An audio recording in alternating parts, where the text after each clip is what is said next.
Camera? What camera?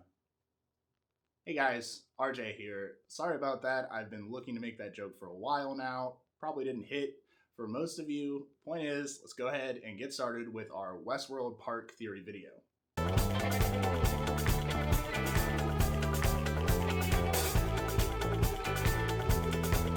If you guys watched my season finale video, I talked about the fact during the Maeve escape sequence that there are some major bombs dropped on us. And I kind of wanted to go through and have a little bit of a discussion with you guys on what I think those might mean or might be in the future.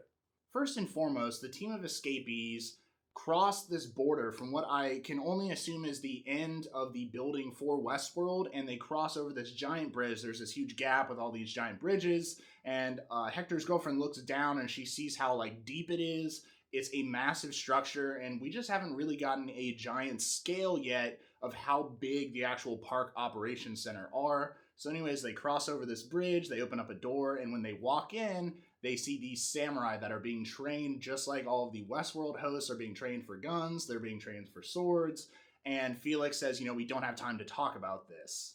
On top of all this evidence of a samurai park existing already, we also get the fact that when Felix gives a note to Maeve, it says Park 1 on it. This shows where Maeve's daughter is located at within Westworld, but the whole point of that is it says in there that it's Park 1. So it could be a designation within Westworld itself, I suppose, but I think the bigger picture and the fact that they tie this in with the samurai in a certain way with the Maeve escape, it's pretty obvious that there are other parks besides Westworld within this enclosure.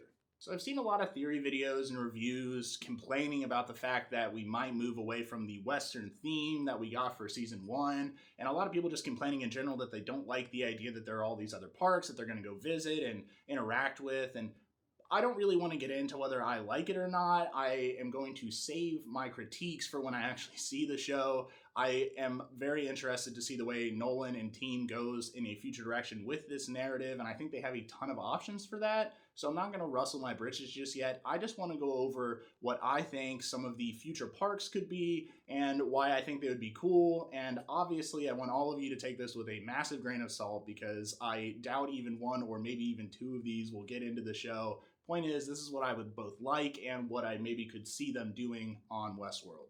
So let's go with an example the show has already given us in the samurai world. I think this could be pretty cool if they fleshed out a few ideas, like perhaps making a shogun leader type character for the samurai world. Maybe that ends up being one of Dolores' main villains to go after. And I also think that it's really cool the way that they could work in, the Eastern Asian cultures into this. There's a lot of finding inner peace within those cultures, a lot of life lessons that I think the host could benefit from in this show. And also, I think it would be pretty freaking sweet if I got to see Dolores swinging around a sword like a boss.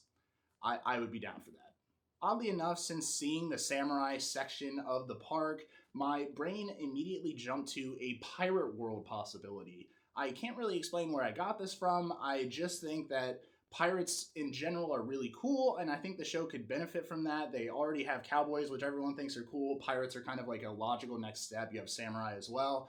But on top of this, I think they could work in some really cool adventure-esque things because the whole park would mostly have to be filled with water, which obviously would be challenging to shoot. So I don't think this one is really all that possible, but I can't be the only one that wants to see Dolores in a pirate uniform either. My next top guess is something like the French Revolution or perhaps the American Revolution or even the Civil War. I would rather stay away from like a World War I or World War II because it's too close to our current time period. And I think that the French Revolution or American Revolution would be really interesting to watch. We'd get cool costumes, awesome British accents, or foreign accents of some sort. And on top of that, you get a really cool battle style. Fight scenes back then were really awesome. You get cannon fire, people running around with bayonets. And in general, I just think the Enlightenment period would be a really good one for the host to visit. There's a lot of self-reflection in that period, a lot of movements towards science, and I think we could meet some really cool historical characters as well, even though they didn't really do that for the Wild Wild West. There's no George Washington or something like that they could have thrown into the show. I think they could do that in a American Revolution or French Revolution type of park. We could also see something like a medieval park or something that relates to the Crusades era where all these hosts are traveling between these giant castles and there's lots of religious battles between everyone. I think that would be really cool. I think that would force some introspection on the hosts, and there's actually been talk between George R. R. Martin and HBO for some possible crossover between Westworld and Game of Thrones. And I have to say, as a giant Game of Thrones fan and, of course, a giant Westworld fan, if they're going to do a Game of Thrones crossover, you got to bring in the King of the North. Vengeance tastes so sweet. In summary, I think the park theory is all but confirmed at this point. They literally showed us another park, or what we are supposed to believe is another park, within the season finale. I don't think that there's any denying it. I haven't found any proof otherwise.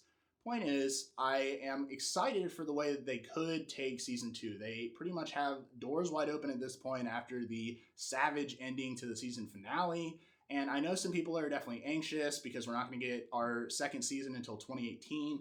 But Jonathan Nolan is a very good writer. We saw that this season. He built a great world for us. So I think we just need to give them time. And they're going to figure out a good balance between maybe showing us new parks and also having good character development.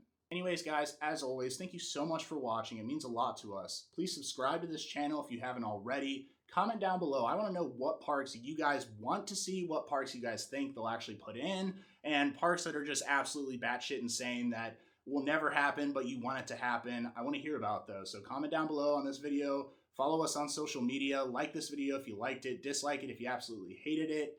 And until next time, guys, see you soon.